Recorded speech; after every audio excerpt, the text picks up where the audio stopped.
जी अस्सलाम वालेकुम 7 क्लास। बेटा आज जो हमने टॉपिक पहले पढ़ना है उसका नाम है वर्टिकली ऑपोजिट एंगल्स। पहले आप ये टॉपिक देखो अच्छी तरीके से कि वर्टिकली ऑपोजिट एंगल्स होते कौन से हैं। इसकी सिंपल सी मिसाल अगर आप लेते हो, जैसे मिसाल तौर पर एक आपका घर है, जैसे कि ए है, आपके बिल्कुल ऑपोजिट सामने वाले घर में आपका फ्रेंड रहता है बी, तो आप एक दूसरे क्या हो, ऑपोजिट हो, ठीक है ना। तो आपका घर इस तरफ है और आपके बिल्कुल ऑपोजिट मतलब बिल्कुल सामने आपका किसी घर का दोस्त आपके फ्रेंड घर है, वो है बी, तो आप एक दूसरे क्या हो गए, ऑपोजिट हो गए, ठीक है।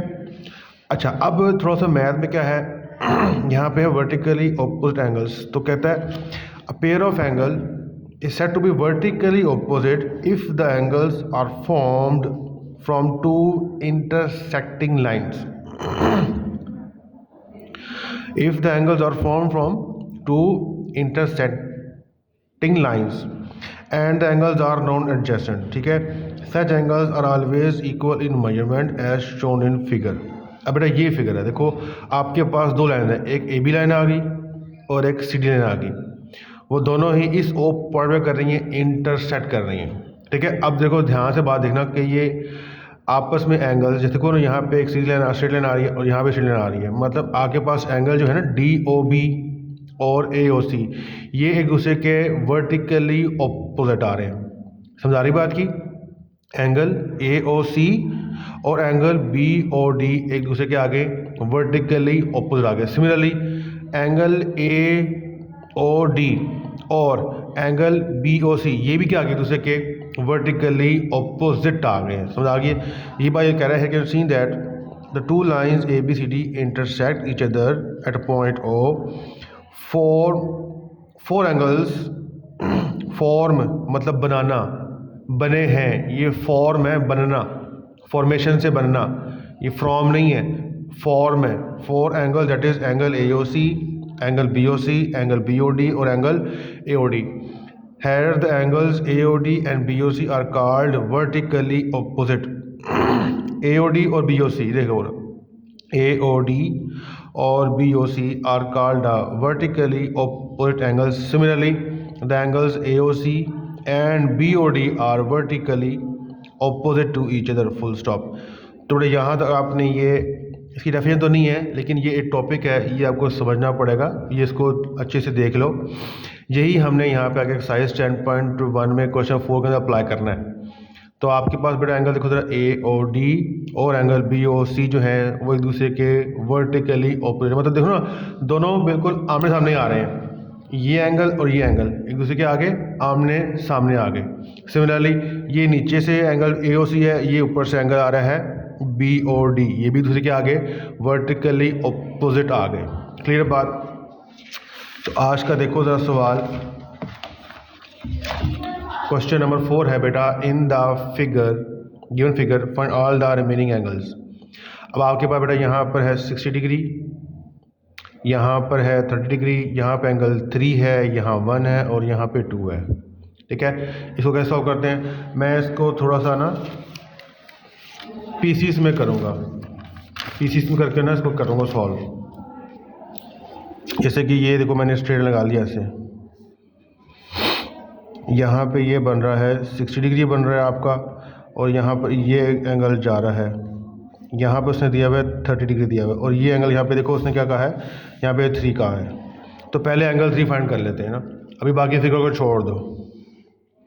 एक बार बेटा ज़ेन नशीन कर लो, आपको पता ही है ये हमारे पास होती है डी, है ना, ये डी होती है ना, मतलब ऐसे करके आपके पास ये डी आ गई। यहाँ पे एंगल बेटा होता है 0 डिग्री, यहाँ पे कितना होता है 90 और यहाँ पे कितना हो जाता है 180, ठीक है। तो मतलब जो एक लाइन के ऊपर एंगल आएंगे, एक लाइन के ऊपर मतलब यहाँ से लेकर यहाँ तक, उनका सम कितना होगा 180 होगा। ये बात ज़रा ज़हन में रख लें अच्छी तरीके से कि जो आपके पास पूरी एक स्ट्रेट लाइन पे एंगल आ रहे होंगे ना तमाम के तमाम, उनका सम कितना हो जाएगा 180 डिग्री हो जाएगा। अब यही देखो यहाँ पे अगर आप देखो ध्यान से, तो ये स्ट्रेट लाइन नहीं बन रही, यहाँ से लेकर यहाँ तक पूरा, यहाँ पे 60 आ गया, इतना 30 आ गया, इतना 3 निकालना है। तो आपके पास इन तमाम का जो सम है वो 180 नहीं होगा, जैसे कि यहाँ पे 0 से लेकर 180 तक था, तो आप यहाँ पे कह देंगे कि measurement angle 30 degree plus measurement angle 3 question वाला plus measurement angle 60 degree is equals to 180 degree. हमें 3 निकालना है।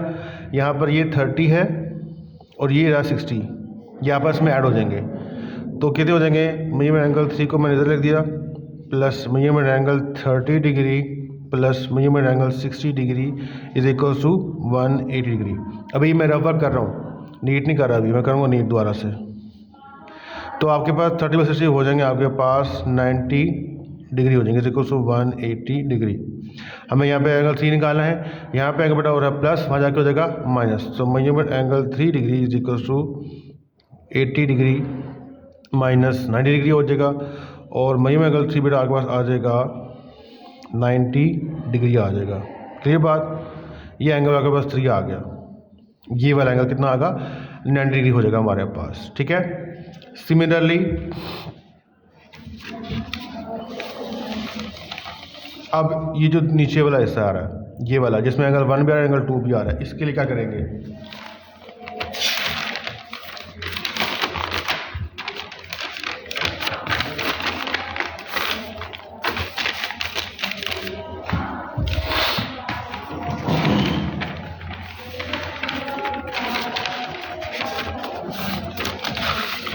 इसके लिए बेटा देखो ज़रा ध्यान से, मैं इस तरह की फिगर बना के दिखा लेता हूँ आप लोगों को। जैसे कि मैंने यहाँ पर क्या, अच्छा अब उसमें एक बात ये भी आ रही है कि यहाँ पे एंगल देखो आपके पास 2 आ रहा है और 1 आ रहा है, हमें किसी का भी नहीं पता, ना 2 का पता है ना 1 का पता। अगर आप ध्यान देखो जो एंगल 2 है वो एंगल 30 नहीं आ रहा, मतलब 30 जो है वो बिल्कुल 2 के वर्टिकली क्या आ रहा है, ऑपोजिट आ रहा है।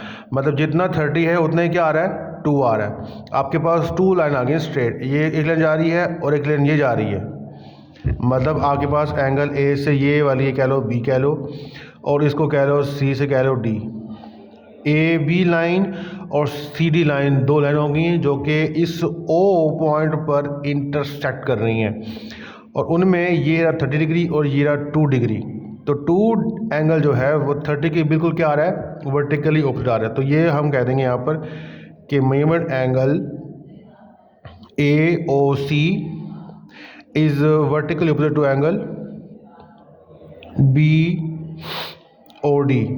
ठीक है, ये एंगल देखो जरा ध्यान से, ए ओ सी और एंगल बी ओ डी कह लो या डी ओ बी कह लो, बात एक ही है। ठीक है, तो ये एंगल दूसरे क्या आ गए, वर्टिकली ऑपोजिट आ गए। तो हम यहाँ पे सिंपल कह देते हैं यहाँ पर कि जो आपके पास measurement angle B O D हैं वो vertically opposite is equal to measurement angle A O C के। तो यहाँ पे है 30 डिग्री, यहाँ पे है मेजरमेंट एंगल 2 डिग्री। तो इसके लिए आपको कोई सॉल्व करने की ज़रूरत ही नहीं पड़ेगी एंगल 2 के लिए। ठीक है, अच्छा अब कौन रह गया, सिर्फ 1 रह गया। अब अगेन अगर आप देखो जरा इसको ऐसे देखो अगर ध्यान से, तो ये फिर एक लाइन के ऊपर एंगल नहीं आ रहा, ऐसे एक लाइन के ऊपर नहीं आ रहे, मतलब इन तमाम का जो सम होगा वो 180 होगा। 2 आपके पास आ चुका है, 1 आ जाएगा सिंपल सा। हम कह देंगे कि measurement angle 1 plus measurement angle 2 is equals to 180, जो कि वो एक लाइन पे आ रहे हैं। मतलब आपके पास ये फिगर बनी हुई थी ना, आपके पास ये ऐसे फिगर जा रही थी। ठीक है, ये मेरे पास 30 डिग्री हो गया और ये निकालना था मुझे 1 एंगल, ये एंगल जो था ना वो 2 था, जो भी निकाला है वर्टिकल ऊपर वाला वो 2 ये आ गया, 1 ये रह गया। तो 1 आपको निकालना है, तो 1 ऐसे जोड़ दो, 1 प्लस यहाँ पर 30 degree is equal to 180 degree. तो measurement angle 1 is equal to 180 minus 30 degree करेंगे तो मेजरमेंट एंगल 1 आपके पास आ जाएगा 150 डिग्री आ जाएगा। लो जी, ये आपके पास तीनों एंगल्स अब आ चुके। अच्छा, अभी तक बेटा हमने रफली काम सारा देख लिया। अब थोड़ा सा मैं नीट काम कर रहा हूँ जो आपने कॉपी इसके ऊपर करना है। सिर्फ समझाने के लिए मैंने अभी तक आपको बात बताई है कि वर्टिकली अपोजिट एंगल्स कौन से होते हैं और आपके पास जो एक लाइन पे लाई कर रहे थे, जैसे कि आपके पास ये लाइन आ रही है पूरी, ये 60 से लेकर 3 और फिर 30 डिग्री, ये एक लाइन के ऊपर आ रही है। इनका तमाम का सम कितना होगा, 180 डिग्री होगा। यहाँ पे इसको आप ए कह दो, यहाँ पे इसको मैंने बी कह दिया है, इस वाले पॉइंट को मैंने ओ कह दिया है, इसको भी सी कह दिया, इसको मैंने क्या कह दिया, मिसाल के तौर पर डी कह दिया। ठीक है। हम यहाँ पे कह देंगे कि measurement angle 30 degree plus measurement angle 3 और plus measurement angle 60 degree is equals to 180 degree. Clear बात।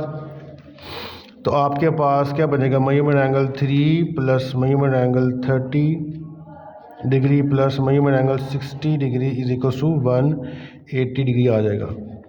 तो मेजरमेंट एंगल 3 है बस कितना बनेगा, मेजरमेंट एंगल यहाँ पर हो जाएगा ये 90 डिग्री बन गया, ठीक है। और मेजरमेंट एंगल 3 में क्या हो जाएगा आपके पास, 180 में से कर देंगे 90 को माइनस, तो मेजरमेंट एंगल बेटा 3 आपके पास आ जाएगा 90 डिग्री आ जाएगा, ठीक है जी। अच्छा, उसके बाद आपने बात कहनी है ये वाली, ये 2 और 30 डिग्री वाले ये एक दूसरे के क्या आ रहे हैं, वर्टिकली ऑपोजिट आ रहे हैं। आप कह दो कि मेजरमेंट एंगल AOD और measurement angle BOC, measurement angle AOD and measurement angle BOC are vertically opposite angles. तो लिहाजा आपके पास जो मेजरमेंट एंगल 30 डिग्री है वो होगा मेजरमेंट एंगल 2 के, ठीक है। आपके पास जिसका सिंपल सा इसका जवाब आ गया। आखिरी बात कौन सी रह गई है, ये एंगल 1 वाली रह गई है, एंगल जो 1 है ये बेटा ये O है मेरे पास, ये 10 नहीं है, ये 1 है और ये O है, ये वाला O पॉइंट जो है। उसके लिए आप कह दो कि measurement angle 1 degree plus measurement angle 2 degree is equal to 180 degree, जो कि एक लाइन के ऊपर आ रहे थे। तो मेजरमेंट एंगल 1 प्लस यहाँ पर है ये 30 degree is equal to 180 degree. So measurement angle 1 is equal to 180 minus 30 degree. So measurement angle 1 बेटा आ जाएगा 150 डिग्री आ जाएगा। लो जी, आपके ये तीनों ही एंगल्स अब फाइंड आउट हो चुके हैं। तो आज का एक ही सवाल है बेटा, अच्छे से आपने देखना है, टॉपिक को बार बार पढ़ना है। जो डेफिनेशन मैंने पढ़ाई है वर्टिकली ओपोजिट एंगल वाली, उसके बाद आके भाई ये सवाल है, ठीक है। तो आज तक ही रखते हैं, बाकी फिर मैं कल आगे मज़ीद क्वेश्चन पर करते हैं।